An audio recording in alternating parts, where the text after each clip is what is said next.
의성군 통합신공항 이전지원위원회와 이장협의회가 신공항 항공물류의 핵심인 화물터미널은 의성에 배치돼야 한다며 화물터미널 배치 없이는 공항 이전 업무에 협조하지 않겠다는 강경한 입장을 밝혔습니다. 영양 지역에서 재배되는 고랭지 상추가 농가의 효자작물로 자리 잡았습니다. 폭염으로 전국의 상추 수확량이 줄었지만 영양은 상대적으로 피해가 적어 농민들에게 고소득을 안겨주고 있습니다. 근대 문화유산인 경북 안동 목성동과 화성동 일대 종교 건축물들을 관광 자원으로 활용해야 한다는 목소리가 커지고 있는 가운데 이를 위한 토론회장이 경북도의회에서 열렸습니다. 국립안동대학교가 경북도립대학교와의 통합 추진에 따른 새로운 교명을 공모합니다.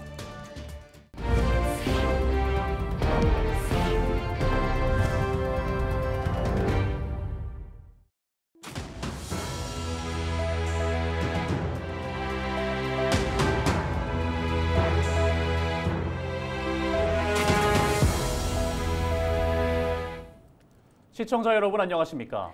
헬로티비 대구 경북 뉴스입니다. 지난 5일 대구시가 의성 신공항 물류단지 관련 입장문을 내놨습니다. 화물터미널은 군위에 두고 나머지 연관된 항공 물류시설은 의성군에 집중하자는 내용인데요. 의성군 통합신공항 이전지원위원회는 화물터미널 없는 항공 물류단지는 껍데기일 뿐이라며 대구시 입장에 반박하고 나섰습니다. 홍하영 기자가 보도합니다. 7일 오전 의성군 통합신공항 이전지원위원회가 대구 경북 신공항 관련 입장을 발표했습니다.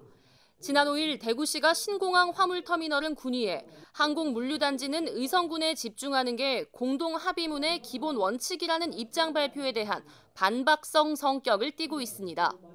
공항 물류기지에 화물터미널이 없다면 그야말로 실과 바늘을 떼어놓는, 손과 손등을 떼어놓는 것과 같은 작태이기 때문에 이거는 공항을 망치자는 얘기로 의성 군민들은 이해를 하고 있습니다. 핵심은 화물터미널입니다. 2020년에 작성한 공동합의문에 항공물류, 항공정비 산업단지를 의성군에 조성한다는 내용이 명시돼 있습니다. 의성군은 화물을 규격화된 용기에 담는 작업을 하는 화물터미널이 항공물류단지에 포함된다고 보고 있고, 대구시는 화물터미널이라는 용어가 명시돼 있지 않아서 다른 곳에 배치해도 된다고 보는 겁니다. 의성 물류단지부터 군위 화물터미널까지 예상거리는 4.6km. 이전 추진위는 창고 개념인 물류단지와 화물터미널의 거리가 멀면 운송 비용이 늘어 화물 수송을 이용하는 사업자가 다른 인접 지역에 물류단지를 조성할 가능성이 생기고 결국 의성군의 물류단지는 무용지물이 될 수 있다고 목소리를 높였습니다. 또 화물터미널 없이는 의성군에 공항을 들일 수 없다며 의성군에도 모든 공항 관련 업무를 중단하라고 요구했습니다. 헬로티비 뉴스 홍하영입니다. 영양군 하면 무엇보다 고추가 먼저 떠오릅니다. 지역 특산물인 홍고추가 출하되기 전에 영양군의 농가 소득을 책임질 여름철 작물로 상추가 주목받고 있는데요. 특히 고랭지인 수비면에서는 이미 상추가 농가의 효자 작물로 자리 잡았습니다. 서희동 기자가 소개합니다. 영양군 수비면의 한 상추밭.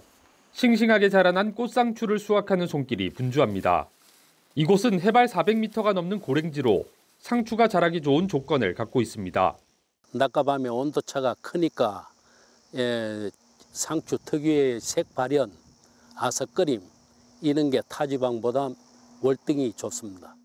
수비면에서 본격적으로 상추가 재배된 것은 지난 2001년. 당시 한 농가에서 상추 재배를 시작한 것이 지금은 60여 개 농가로 늘었고 재배 면적도 41만여 제곱미터에 달합니다. 수확한 상추는 대부분 농협을 통해 대구와 부산, 울산 등으로 유통되는데 판매량도 매년 꾸준히 늘고 있습니다. 특히 올여름에는 농가의 효자 노릇을 톡톡히 했습니다. 폭염으로 상추의 수확량이 전국적으로 줄고 가격이 급등했는데 고랭지인 수비면은 상대적으로 피해가 적어 적기 출하가 가능했기 때문입니다. 영양군은 오는 2025년까지 15억 원의 예산을 투입해 상추를 비롯한 쌈채소를 안정적으로 재배할 수 있는 기반 조성에 나섭니다. 스마트 시스템으로 지역의 특성을 고려한 상추를 비롯한 안정적인 쌈채 전문 재배단지를 조성하고자 노력하고 있습니다. 청정한 자연 환경에 고랭지 지역의 특성까지 더해지며 영양군의 여름 상추가 지역의 탄탄한 소득 작물로 성장하고 있습니다. 헬로티비 뉴스 서희동입니다. 개화 이후 건립된 기독교 건축물 등 근대 문화유산을 관광자원으로 활용해야 한다는 목소리가 커지고 있습니다. 기독교 역사유산은 종교시설이라는 이유로 일반 사적지에 비해 상대적으로 관광 활용도가 낮았는데요. 경북도의회가 근대 문화유산을 재조명하고 관광 활성화 방안을 모색하기 위한 토론회장을 마련했습니다. 이하영 기자가 보도합니다. 교회와 성당, 사찰 등 종교시설이 밀집한 안동시 목성동과 화성동 일대. 안동교회 석조예배당은 1909년 세워진 안동 지역 최초의 교회로 국가문화재로도 지정돼 있지만 다른 일반 사적지에 비해 잘 알려져 있지 않습니다. 경북도의회가 외면받고 있는 근대 문화유산의 가치를 재조명하는 토론회를 개최했습니다. 근대 문화유산 중에서도 우리나라의 어떤 근대화에 있어서 또 특히 종교적인 의미를 넘어서 의료, 교육 이런 대한민국의 어떤 틀을 마련하는 데 큰 영향을 끼친 그런 기독교 문화유산에 대해서 이렇게 재조명해보고 또 이를 통해서 멸실훼손 또 이 방치되고 있는 어떤 기독교 유산을 어쨌든 체계적으로 한번 이렇게 보존하고 관리하는 그런 방안도 마련해보고. 이번 토론회에서 손산문 영남신학대 교수는 많은 교회들이 현실적 필요에 의해 역사적 건축물을 변형 훼손하거나 재정적 문제로 보존 관리에 어려움을 겪고 있다며 더 많은 역사유산들이 훼손되기 전에 문화재 지정을 통한 보존 관리가 필요하다고 밝혔습니다. 교계와 함께 또 우리 정부 차원에서 또 관심을 가지고 교계와 우리 정부의 일종의 거버넌스의 개념, 이런 개념을 가지고 함께 우리 근대기 역사 문화유산을 보존한다는 그런 의미로 접근할 필요가 있다고 생각을 합니다. 네. 기독교 역사유산에 대한 일반인들의 관심을 끌어내기 위해서는 종교 관광에서 벗어나 문화유산 관광으로 개념을 바꿔야 한다는 의견도 나왔습니다. 종교라고 하는 측면을 내세웠을 때 관광 활성화에는 한계가 있다고 봅니다. 그래서 일단은 종교를 바탕으로 깔 때 그것을 이용한 문화체험, 나아가서 활동 프로그램까지, 그래서 지역을 연계하는 그런 식으로 관광을 활성화해 갈 때 경북 관광이 활성화되지 않을까라고 생각하고. 경북도의회는 이번 토론회를 계기로 근대 문화유산을 보호, 활용할 수 있는 제도를 마련해 나가겠다는 계획입니다. 헬로티비 뉴스 이하영입니다.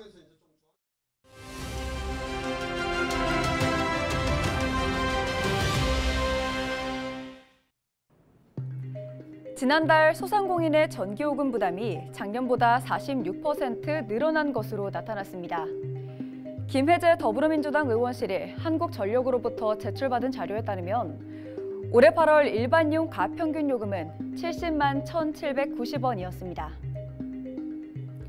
일반적으로 상업용 건물 내 사용자에게 적용하는 일반용 갑요금은 소상공인 자영업자 요금제로 분류되는데요.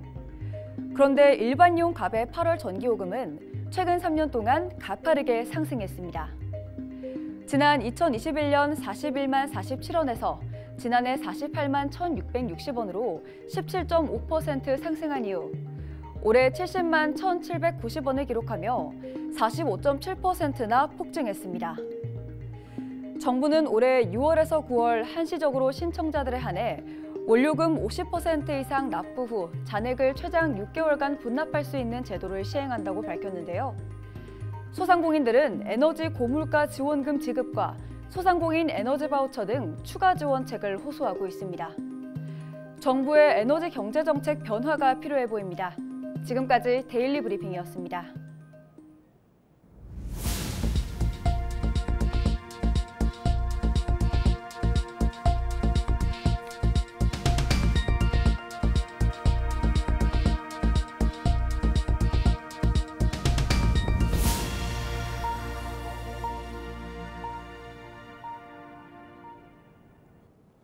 올해 들어 최근까지 아파트 거래량과 가계 빚이 다시 늘었습니다. 대출 규제가 완화된 사이 영끌 현상도 다시 나타났는데요. 금리 인상 우려 속에 가계 빚 증가가 걱정입니다. 이관성 기자가 보도합니다. 전국 아파트 매매 수급 지수는 지난해 12월 70.2까지 떨어졌다가 올해 들어 계속 상승해 지난달 88.9까지 올랐습니다. 매매 지수가 100보다 낮으면 집을 사려는 사람보다 팔려는 사람이 많다는 의미인데 아파트를 사려는 사람들이 올해부터 계속 증가한 것입니다. 지난해 12월 18,000건 밑으로 내려갔던 전국 아파트 거래량도 올해 들어 큰 폭으로 상승해 월 4만 건 가까운 거래량을 보였습니다. 월 4만 건이 넘었던 지난 2021년 11월 수준까지 다시 늘어난 것입니다. 아파트 거래량은 지난 상반기 대출 규제가 완화되고 시중은행의 주택담보대출금리가 줄어들면서 늘어났습니다. 게다가 50년 만기 주택담보대출까지 풀리면서 30, 40대 세대들의 영끌주택 구입도 늘었습니다. 집값이 바닥을 찍고 이제 오를 것이라는 기대 때문입니다. 30, 40대의 대출을 받아서 주택담보대출을 받아서 주택을 구매한 사람들이 4개월 동안 지속적으로 많이 상승을 했기 때문에 가계부채 비율이 좀 많이 올라갔다라고 좀 보여지고요. 이 외에도 정부 정책적으로서 대출에 대한 한도를 규제를 하겠다라고 발표가 난 이후부터요. 또 이런 대출의 건수가 굉장히 많이 늘어났습니다. 가계빚 증가 때문에 정부가 대출을 규제하려는 모습을 보이자 최근에는 막판 영끌 현상까지 나타났습니다. 금리 인하가 당분간 어려울 것이라는 분위기에도 집을 사겠다는 심리가 앞선 것입니다. 하반기 정도 되면 인하 시그널이 나오고 한 차례 정도 인하되지 않을까 하는 희망이 있었는데 지금 분위기를 보면 내년 2024년 상반기도 과연 금리가 내려갈까에 대한 약간 걱정되는 부분이 있고 50년 만기 주택담보대출 상품이 가계빚 증가를 부추겼다는 금융당국의 분석이 나오자 은행들은 최근 해당 상품 판매를 잇따라 중단하고 있습니다. 한국은행 총재는 지난 10년처럼 금리가 2%대 이하로 낮아질 가능성이 적다며 저금리를 기대하고 집을 산 경우 상당히 조심해야 한다고 우려를 내놓기도 했습니다. 미국발 금리 인상 우려까지 늘면서 대출 규제가 완화된 사이 무리하게 집을 산 사람들의 불안은 더 커지고 있는 상황입니다. 헬로티비 뉴스 이관서입니다. 국립안동대학교가 경북도립대학교와의 통합 추진에 따른 새로운 교명을 공모합니다. 안동대는 공공형 경북거점 통합대학으로서 지역 발전을 이끌고 학생의 삶과 미래를 함께하는 대학으로 거듭나기 위해 참여형 공모 이벤트를 마련했다고 밝혔습니다. 이번 공모전은 이달 17일까지 안동대 홈페이지와 SNS를 통해 진행하며 대상 한 편에 300만 원, 최우수상 100만 원, 우수상 5편에 각 50만 원을 지급합니다. 경주시 평생교육사협회 역량강화 교육이 7일 경주시 장애인 종합복지관에서 진행됐습니다. 평생교육사협회와 경주 다문화협회 관계자, 장애인, 시민 등 40여 명이 참석해 장애인과 함께하는 다문화 체험을 주제로 베트남의 생활문화를 체험했습니다. 경주시 평생교육사협회는 지난 2010년 창립해 60명의 회원이 활동하면서 성인 문해교육, 평생교육포럼 개최 등 다양한 활동을 벌이고 있습니다. 한편 경주시는 2023년 장애인 평생학습도시로 선정됐습니다. 장애인들은 다양한 문화를 직접적으로 체험하는 기회가 적기 때문에 이번 교육의 기회를 통해서 평생교육이 지속적으로 확대가 되었으면 합니다. 그리고 장애인, 비장애인뿐만 아니라 외국인 등 계층 간의 융합을 경산시가 지역 안광학업체 북미시장 진출을 위해 미국 LA와 뉴욕에 시장 개척단을 파견했습니다. 경산시장을 단장으로 지역 안광학업체 6개사가 참여한 시장 개척단은 지난 5일 LA에서 열린 수출 상담회에서 안경테 관련 100만 달러 상당의 수출 협약을 체결하고 7일에는 뉴욕으로 이동해 수출 상담회를 열었습니다. 또 오렌지 카운티 한인상공회의소를 방문해 경제교류와 크리에이터 육성 등에 관한 업무 협약을 맺고 지역 기업의 해외 진출 방안을 모색했습니다. 봉화축제관광재단이 제27회 봉화송이축제의 성공적인 개최를 위한 실행계획 보고회를 개최했습니다. 6일 봉화군청에서 진행한 이번 회의는 올해 축제의 세부 프로그램 운영 계획 등을 보고하고 유관기관과 유기적인 협조체계를 구축하기 위해 열렸습니다. 올해로 27회째를 맞이하는 봉화송이축제는 이달 21일부터 24일까지 나흘간 봉화읍 내성천 체육공원과 관내 송이산 일대에서 열립니다.